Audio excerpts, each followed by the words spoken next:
Benarkah Kim Jong-un koma tidak lagi bisa memerintah, bahkan dikabarkan foto kemunculannya beberapa waktu lalu adalah hasil fabrikasi alias palsu untuk menutupi kondisi kesehatannya sebenarnya. Lalu seperti apa nasib Korea Utara jika Kim Jong-un sakit keras tidak lagi dapat memerintah?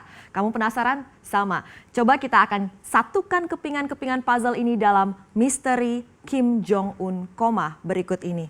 Oke, kita lihat terlebih dahulu. Sebenarnya ini bukan kali pertama Kim Jong-un dikabarkan sakit keras. Keberadaan Kim Jong-un pun menjadi sorotan publik di tengah spekulasi bahwa ia saat ini dalam kondisi kesehatan yang buruk. Kita lihat data yang dikompilasi dari laporan media Korea Utara terkait dengan Kim Jong-un. Warna biru bisa Anda lihat di sini berarti keberadaannya ada di sekitar Pyongyang. Warna hitam ini berarti keberadaannya tidak diketahui. Nah, pada April lalu dia menghilang dari mata publik cukup lama. Dikabarkan ia menjalani operasi jantung. Kim Jong-un bahkan tidak muncul dalam acara yang begitu penting bagi Korea Utara, yaitu peringatan ulang tahun almarhum sang kakek tanggal 15 April 2020 lalu. Tapi kemudian muncullah foto Kim Jong-un yang bisa jadi ini adalah untuk meredakan spekulasi soal kondisi kesehatannya sebenarnya. Nah, kita akan lihat. Namun baru-baru ini Kim Jong-un dikabarkan tengah koma. Kabar ini dimunculkan oleh Chang Song-min, diplomat sekaligus juga mantan pejabat di Korea Selatan. Chang Song-min mengaku mendapatkan informasi dari sebuah sumber terpercaya di China. Dia mengatakan Kim Jong-un tengah koma tetapi masih hidup. Struktur suksesi kepemimpinan belum dibentuk, tetapi adik perempuan Kim Jong-un yaitu Kim Jo-yong telah ditampilkan lebih sering di publik karena kevakuman tidak bisa dipertahankan lebih lama lagi. Chang Song-min mengatakan foto yang menunjukkan kemunculan Kim Jong-un beberapa bulan sebelumnya adalah palsu alias foto lama. Nah, Chang Song-min mengatakan tidak akan ada pemimpin Korea Utara yang mempercayakan kekuasaannya pada orang lain kecuali kondisi badannya terlalu sakit untuk memimpin atau dirinya ditumbangkan lewat kudeta. Karena itulah Chang Song-min meyakini Kim Jong-un terbaring sakit dan tidak bisa lagi menjalankan pemerintahan. Kalau menurut kamu gimana nih? Oke, lanjut. Nah, tak hanya itu, dalam pertemuan tertutup dengan DPR, Badan Intelijen Korea Selatan National Intelligence Service mengatakan Kim Jong-un secara perlahan telah mentransfer kekuasaan kepada adik perempuannya. Namun Badan Intelijen Korea Selatan ini mengatakan Kim Jong-un sebenarnya tetap memegang kekuasaan absolut dari balik layar. Oke, selanjutnya kita lihat di sini ya.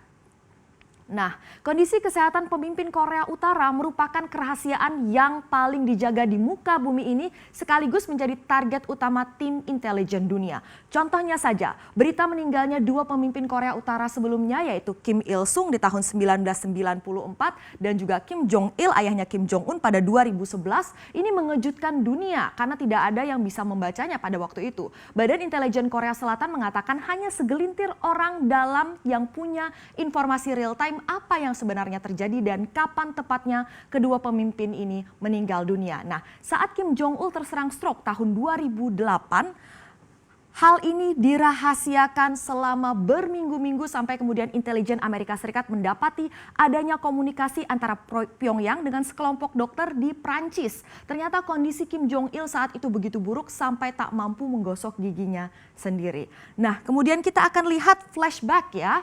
Seperti apa sih awalnya Kim Jong-un naik ke tampuk kekuasaan tertinggi di Korea Utara. Dinasti Kim ini telah berkuasa di Korea Utara sejak tahun 1950-an. Kim Jong-un sebenarnya adalah anak laki-laki termuda dari Kim Jong-il. Ya, di sini ya, Kim Jong-un.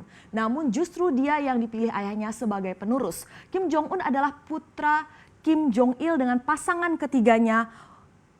Yang ini ya, 1, 2, 3 ini Ko Young-hui. Nah, jadi dia punya 1 istri resmi dan ada 3 partner. Nah, ibunya Kim Jong-un ini adalah seorang penyanyi opera. Banyak yang mengatakan Kim Jong-un adalah jelmaan Kim Jong-il masa muda. Dari wajah, gaya rambut hingga pembawaannya. Mungkin karena inilah akhirnya sang ayah bersimpati padanya dan memutuskan dialah yang akan menjadi penerusnya. Nah, diperkirakan sekitar tahun 2009 Kim Jong-un mulai mempersiapkan Kim Jong-un ini mulai dipersiapkan ya alias di-grooming sebagai penerus sang ayah. Walau minim pengalaman, nah Kim Jong-un ini diangkat menjadi jenderal bintang 4 dan menduduki sejumlah pos strategis. Setelah Kim Jong-il meninggal karena serangan jantung pada 17 Desember 2011, Kim Jong-un langsung mengambil tampuk kekuasaan absolut di Korea Utara. Kim Jong-un ini melangkahi kakak kandungnya yaitu Kim Jong Chol yang dinilai oleh sang ayah ini terlalu lembek. Nah, ia juga melangkahi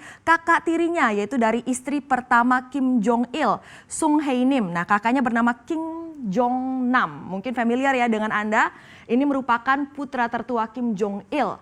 Kim Jong Nam kemudian mungkin Anda masih ingat terbunuh pada tahun 2017 diduga atas perintah dari Korea Utara. Selanjutnya kita akan lihat sebenarnya seperti apa sih tradisi pergantian pemimpin di Korea Utara. Mekanismenya seperti apa. Nah, para akademisi ini menulis tidak ada peraturan secara kelembagaan atau konstitusional yang jelas terkait pergantian kekuasaan di Korea Utara. Meskipun sebenarnya Korea Utara memiliki institusi politik seperti layaknya pemerintahan lain. Partai politik seperti itu ya masih punya mereka. Namun karena kekuasaan begitu terpusat di tangan seorang pemimpin sehingga pertimbangan personal seorang pemimpin menjadi penentu siapa yang akan berkuasa. Biasanya pemimpin yang berkuasa akan mempersiapkan atau meng-grooming calon penerusnya. Sinyal-sinyal pun diberikan pemimpin Korea Utara kepada publik lewat kemunculan di berbagai acara bersamaan dengan calon penerus yang akan ditunjuknya. Ini dibangun juga kemudian pencitraan atas calon penerus itu. Kemudian calon penerus diberikan jabatan formal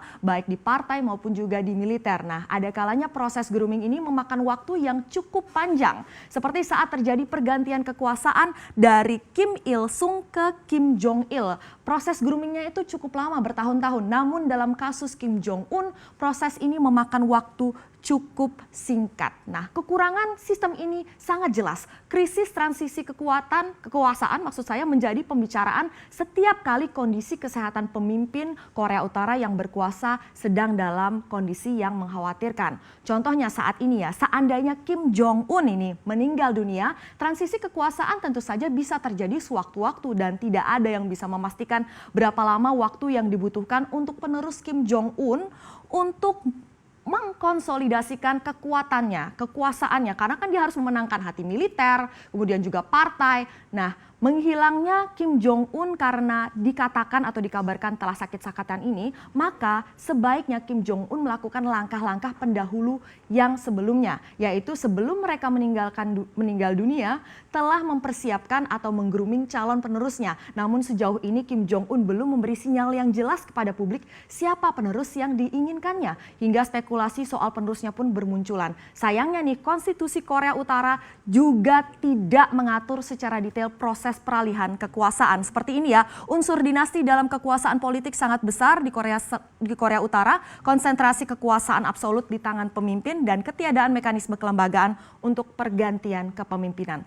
Lalu selanjutnya, siapa penerus Kim Jong Un masih bersifat spekulatif, namun dari sejumlah kemungkinan setidaknya muncul beberapa nama. Pertama, adik perempuan Kim Jong Un, tadi kita sudah lihat bagannya ya, yaitu Kim Yo Jong. Nah, yang menarik perhatian publik beberapa waktu terakhir ini. Selain itu, Kim Yo Jong juga bisa menjaga garis darah keturunan keluarga Kim.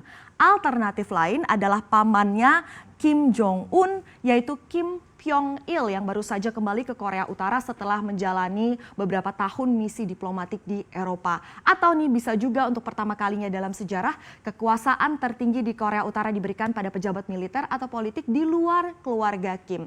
Terlepas dari siapa penerusnya, salah satu bahaya terbesar yang mengancam Korea Utara adalah kekosongan kekuasaan, vakumnya kekuasaan, yaitu ketika tidak ada yang ditunjuk oleh Kim Jong Un sebagai penerusnya atau ada yang naik mengisi kekosongan kekuasaan tapi gagal menyatukan kekuatan militer dan politik di Korea Utara. Jika ini terjadi tentu saja bisa mengganggu keamanan regional. Negara-negara seperti Jepang, Korea Selatan, dan Amerika Serikat dianggap perlu untuk menyusun rencana atau skenario bagaimana mengamankan kawasan dari senjata nuklir Korea Utara serta skenario menyediakan pangan untuk warga Korea Utara demi mencegah krisis kemanusiaan seandainya terjadi kekosongan kekuasaan.